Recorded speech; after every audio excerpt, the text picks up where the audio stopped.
manchettes aujourd'hui. Fléché, tissage et gossage de cope, un appel de projet est lancé par la MRC de Daudraye.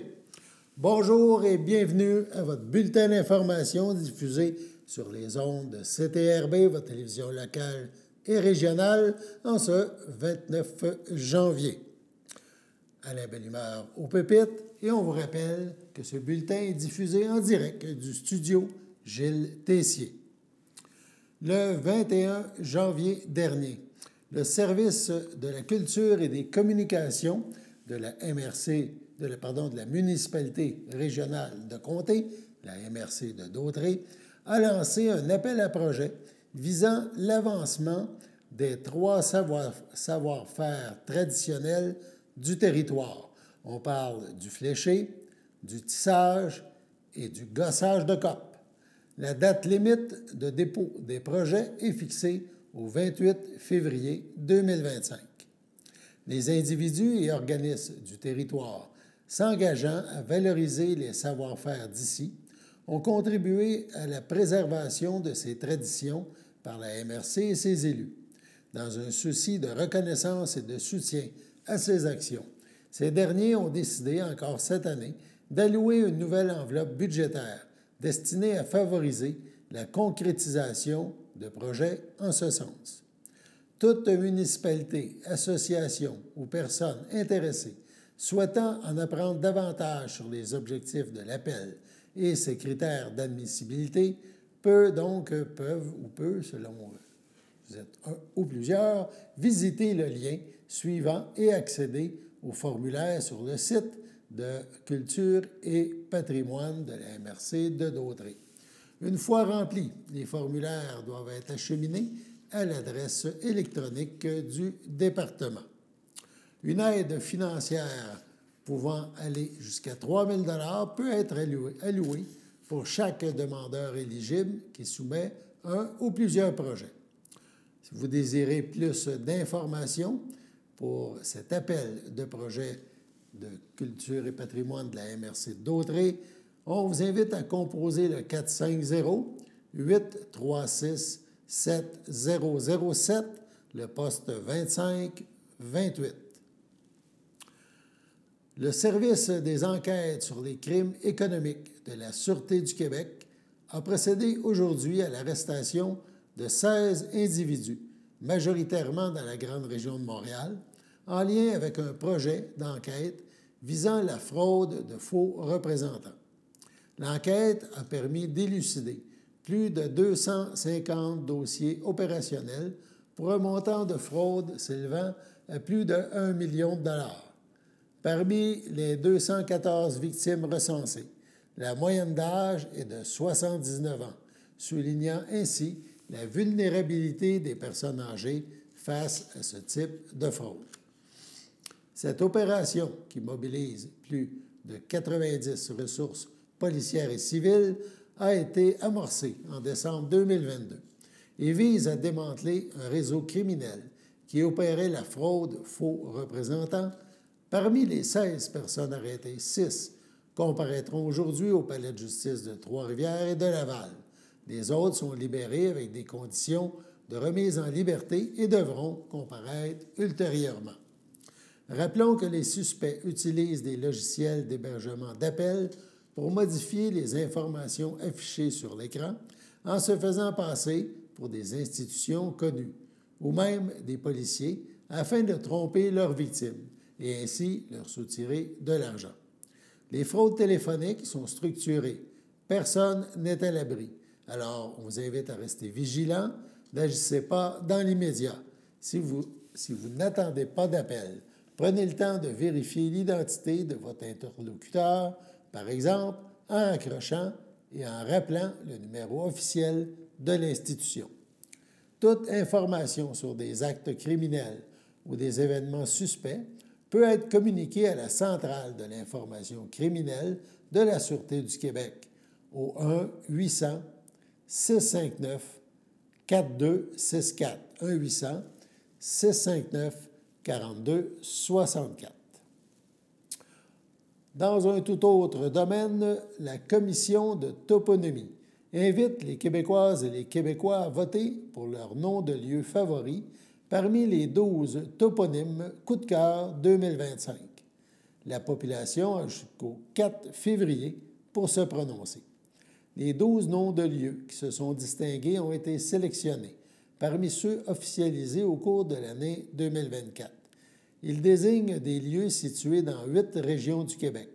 On parle du Bas-Saint-Laurent, la capitale nationale, Chaudière-Appalaches, la Gaspésie-Île-de-la-Madeleine, la Naudière, la Montérégie, Montréal et le Saguenay-Lac-Saint-Jean. Les toponymes coup de cœur se démarquent par leur relation pertinente avec leur milieu, le milieu désigné, leur capacité à inspirer des idées, à susciter des interrogations et à évoquer des images fortes, ou encore à mettre en valeur le patrimoine culturel, ou encore, tout simplement, pour leur originalité. Le toponyme, voilà, coup de cœur ou coup de foudre du public et celui de la commission seront dévoilés le 11 février prochain. Des prix seront remis à la suite d'un tirage au sort parmi toutes les personnes qui auront voté. Les 12 toponymes coup de cœur 2025 retenus par la commission de toponymie parmi les quelques 1300 noms de lieux officialisés l'an dernier sont les suivants.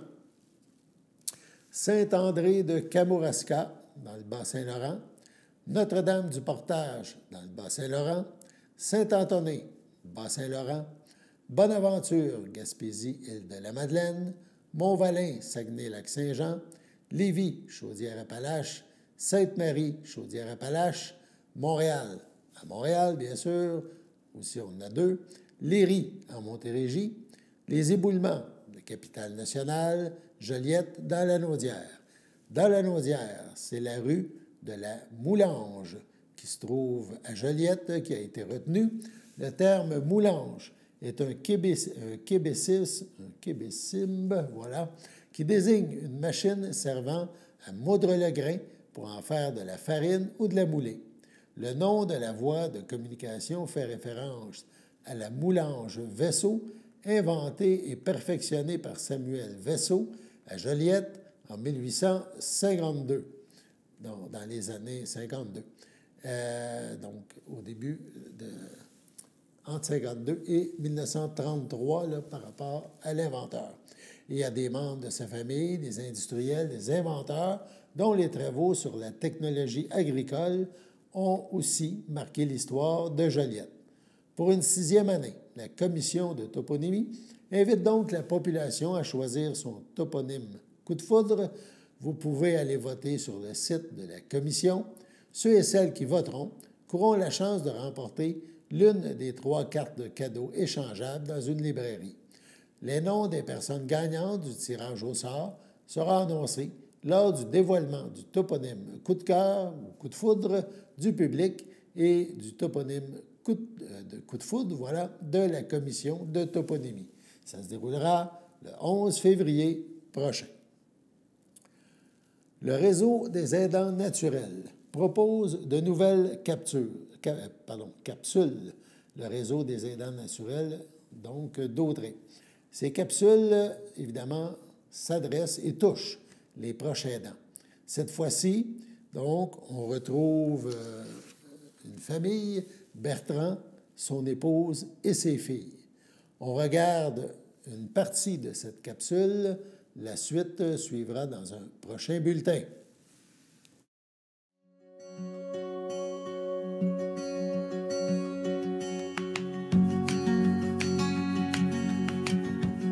Bertrand, proche aidant de ma conjointe depuis 17 ans. Comment j'ai rencontré Céline? Oh oui, c'est une belle histoire. J'ai rencontré Céline dans une réunion du Parti québécois à Montréal, en 70 à peu près. Dans le pas de la porte de la salle, j'ai vu Céline, puis j'ai dit « magnifique femme ». Puis finalement, j'ai pris des gageures avec mes copains que je sortirais avec elle.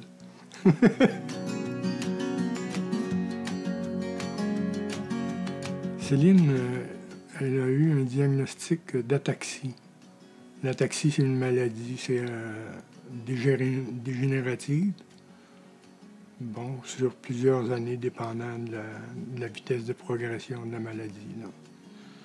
Ça faisait probablement déjà 1 ou 2 années qu'elle avait des malaises, des déséquilibres. Puis, quand on a consulté, finalement, on a fini par avoir un diagnostic, là. C'était en 2008, puis je me souviens parce que moi, j'arrivais à ma retraite.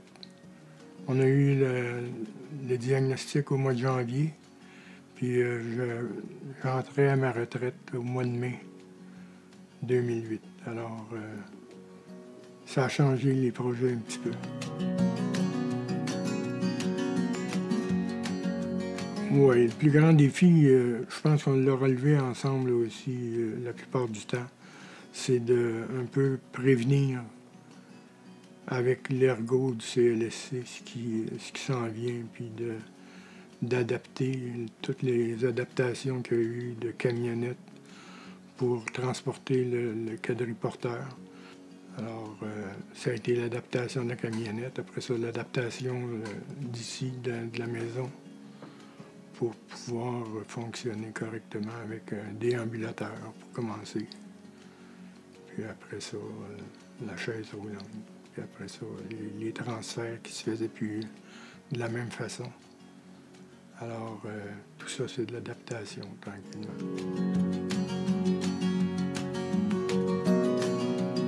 À qui je fais référence? Puis j'ai fait une belle petite cible ici, où il y a Céline au centre, puis la garde rapprochée, bien sûr, c'est moi, c'est les filles, c'est Marie-Odile et Phigénie.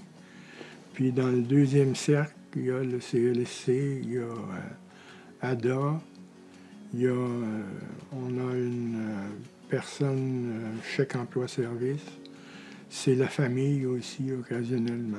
Alors, c'est tout ce monde-là qui nous appuie depuis ce temps-là. On est bien équipés.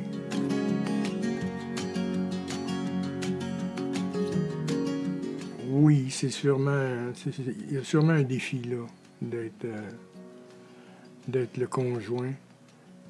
J'entendais des personnes dire que dans vos clips que vous avez fait déjà, que ça prenait de l'amour pour être aidant. Ça aussi, moi, je pense que c'est vrai. Ça prend ça parce que, oui,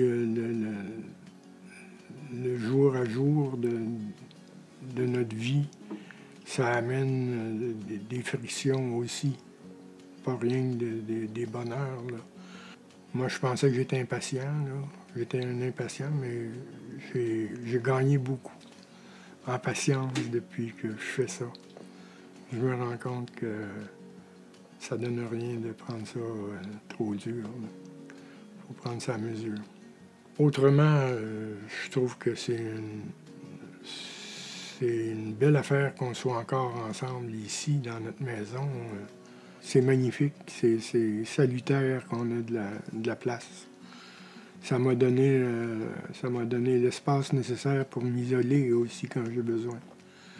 Alors ça, je pense que c'est très important. Pouvoir s'isoler, Puis aussi, j'ai eu l'occasion de pas toujours être collé ici. Il y a été un grand bout de temps où Céline était quand même était capable de se déplacer avec son déambulateur. Je pouvais partir 2 heures.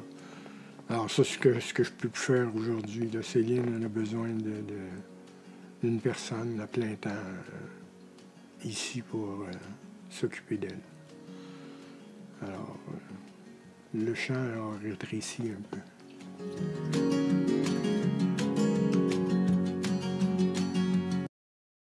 Votre station de télévision de Berthierville vous invite cordialement à son bingo hebdomadaire télédiffusé tous les samedis matins dès 9h30. Depuis longtemps, les fans de CTRB se divisent le joyeux montant de 600 $ chaque semaine à cette joute de bingo. N'oublions pas non plus le super bingo mensuel d'une cagnotte de 2000 $ que vous pourriez vous partager chaque premier samedi du mois. Un moment de fébrilité qui pourrait devenir payant pour plusieurs d'entre vous. Pour vous procurer ces fameuses cartes de jeu, les dépositaires participants sont à Berthierville, le dépanneur Formule 1, la station-service Armois sur le boulevard Gilles-Villeneuve, le marché IGA Extra Famille Mont-d'Or sur la rue Gabrielle-Brissette, le marché Métro Boucher sur la rue Notre-Dame et la pharmacie Proxime sur la rue Frontenac. À Saint-Ignace de Loyola, le dépanneur Proxy sur la rue de la Traverse, la boucherie Aldo sur le rang Saint-Michel. C'est donc un rendez-vous hebdomadaire chaque samedi matin à 9h30 sur les ondes de CTRB, votre télévision locale et régionale, celle-ci toujours en haute définition. Toute l'équipe de CTRB vous remercie de votre fidélité et vous souhaite bonne chance.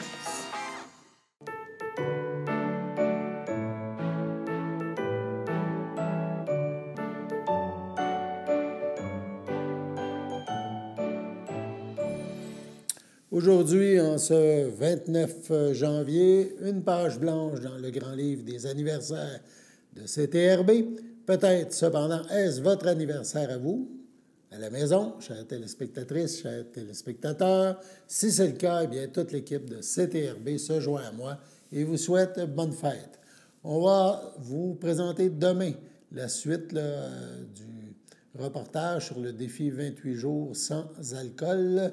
On a une entrevue qu'on a abordée, qu'on a commencé au bulletin hier. On revient demain avec la suite. Donc, en terminant, un peu comme promis, on vous présente une nouvelle capsule qui provient du CI3S, le Centre intégré de services sociaux de la Nausière. Bon, un long nom. Donc, une nouvelle capsule qui traite de la bientraitance. L'organisme régional a produit quelques capsules. On vous en a présenté une hier. Voici la deuxième. On parle des repas offerts dans les milieux de vie. La bientraitance est une approche valorisant le respect de toute personne, de ses besoins. Elle s'exprime par des attentions et des attitudes. Elle s'exerce par des individus, des organisations ou des collectivités qui, par leur action, placent le bien-être des personnes au cœur de leurs préoccupations. La bientraitance, c'est un élément qui est super important auprès des résidents. On s'assure, dans le fond, qu'au niveau des repas, que ce soit personnalisé pour lui. Entre autres, à la mission, on regarde l'histoire de vie pour bien connaître les intérêts du résident, qu'est-ce qu'il aime moins, quelles sont ses habitudes de repas, à quelle heure il aime manger, par exemple. Tout ça est ajusté pour répondre aux besoins du résident et lui permettre aussi de préserver son autonomie fonctionnelle. Nous avons des moments un peu plus spéciaux où c'est qu'on rassemble les résidents dans la salle à manger, par exemple, pour des spectacles. Ça, les résidents apprécient beaucoup généralement. C'est un moment très agréable pour eux de pouvoir voir un spectacle sur place, dans leur maison, dans leur milieu de vie. Donc ça, c'est intéressant. Nous avons une grande salle à manger et on en profite pour organiser le moment des repas pour les résidents pour que ce soit agréable pour tout le monde.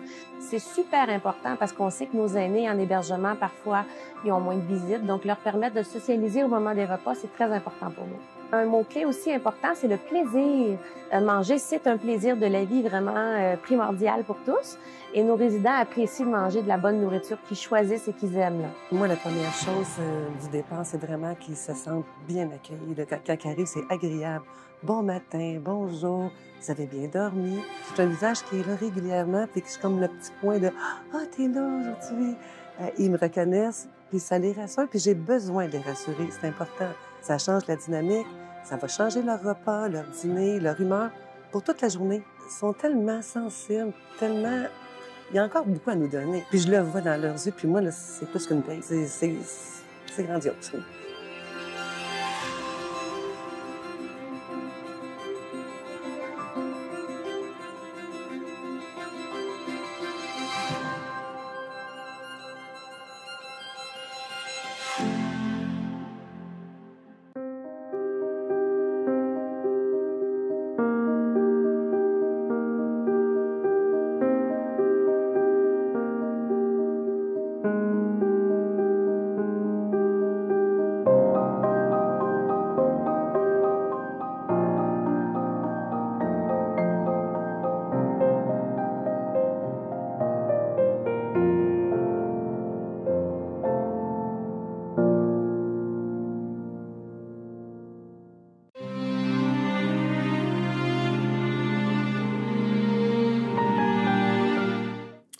à Berthierville le 27 janvier dernier, à 93 ans, est décédé M. René Poulain, époux de Louise Castonguay, demeurant à Berthierville. Il laisse dans le deuil, outre son épouse, ses enfants, Marc Poulain, Lucie Lacroix, Rémi Poulain, Sonia Boisvert, Frédéric Poulain, Annie Scopel, ses petits-enfants, Thalie, Gabriel, Jason et Michael, ses frères, sœurs, beaux-frères et belles-sœurs, autres parents et amis. Selon ses volontés, une cérémonie privée aura lieu en toute intimité. À son domicile de Berthierville, le 31 décembre dernier, à 74 ans, est décédé M. Richard Frappier, fils de feu Lucien Frappier et de feu Gilberte Carpentier, conjoint de André Rousseau. Lui a précédé ses sœurs Diane et Suzanne Frappier. Il laisse dans le deuil, outre sa conjointe, ses frères, sœurs, beaux-frères et belles-sœurs. Fernand Frappier, feu Monique Cochon, Lucie Frappier, André Hainaut, Luc Frappier, Céline Gravel, Chantal Frappier, Sylvain Desrosiers, Jeanne Rousseau, Jean-Claude Cossette, Mireille Rousseau, feu Michel Terrien, Monique Rousseau, Jean Tessier, François Rousseau, Liette Cournoyer, Marie Rousseau, ainsi que plusieurs neveux, nièces, autres parents et amis. La famille vous accueillera samedi 1er février, 12h30, au complexe funéraire F. Thériault, 741 rue Notre-Dame à Berthierville. Suivra une liturgie à la chapelle du complexe à 15h. Les cendres de M. Frappier seront déposées au columbarium du complexe. Au champêtre de Saint-Ambroise de Kildare, le 4 janvier dernier, à 93 ans, est décédée Mme Suzanne Rousseau, épouse de feu Bernard Morand, fille de feu Zénon Rousseau et de feu Évélina Brizard, native de Saint-Viateur, a aussi demeuré à Saint-Barthélemy et à Saint-Thomas.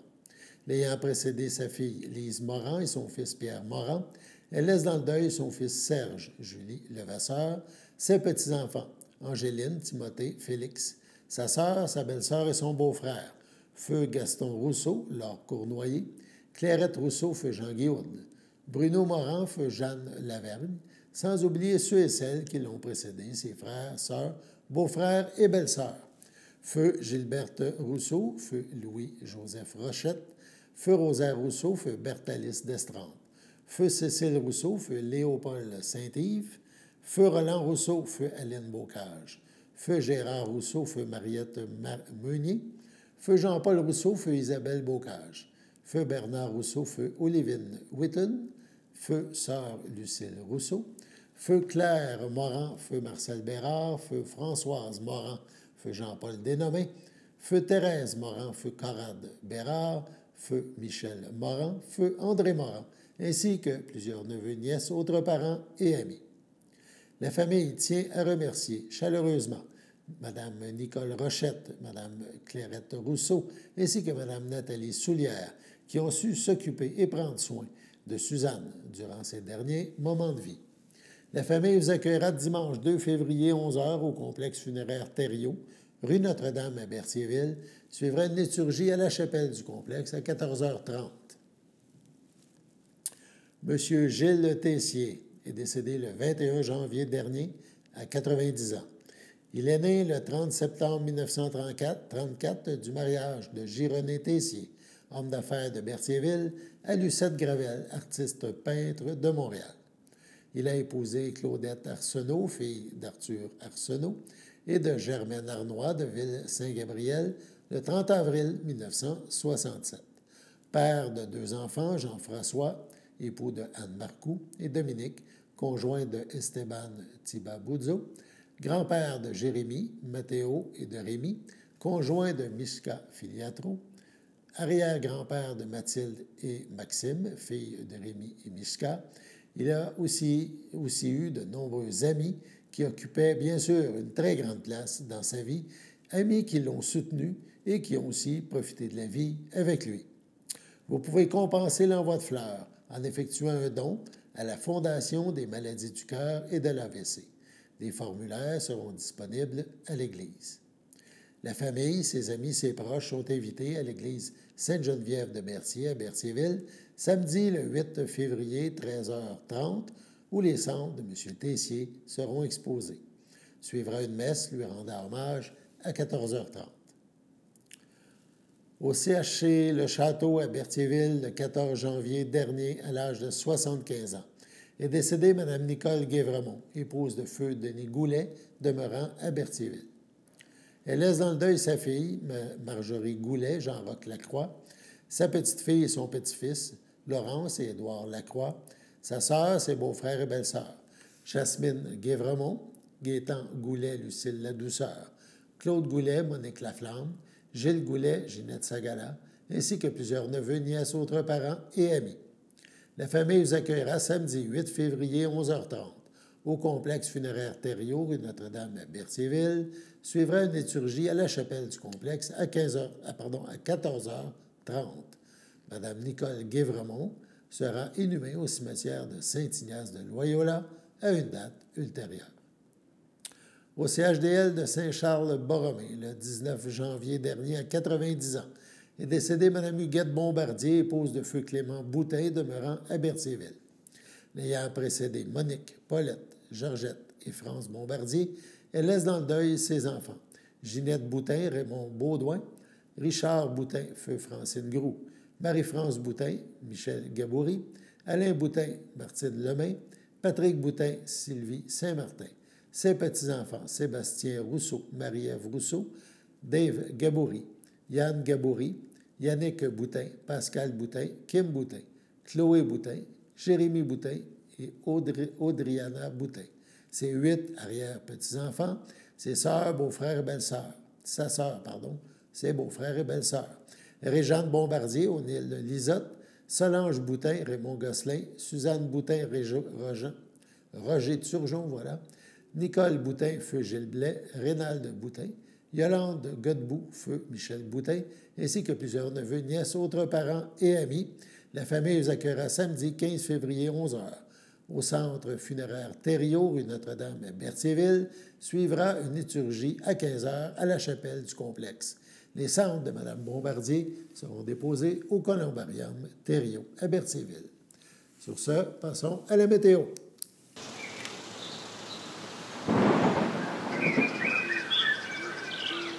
Bienvenue à votre météo de cette semaine. Aujourd'hui, mercredi soir, ce sera un ciel variable, une température de moins 12, un temps ressenti de moins 17. Mercredi nuit, ce sera un dégagé, une température de moins 23, un temps ressenti de moins 31. Jeudi matin, ce sera ensoleillé, une température de moins 21, un temps ressenti de moins 29. Jeudi après-midi, ce sera ensoleillé avec passage nuageux, une température de moins 14, un temps ressenti de moins 21. Jeudi soir, c'est des averses de neige isolées, une température de moins 17, un temps ressenti de moins 23, moins de 1 cm de neige. Jeudi nuit, ce sera de la faible neige, une température de moins 16, un temps ressenti de moins 22. Environ 1 à 3 cm de neige. Et voilà, c'était tout pour votre météo.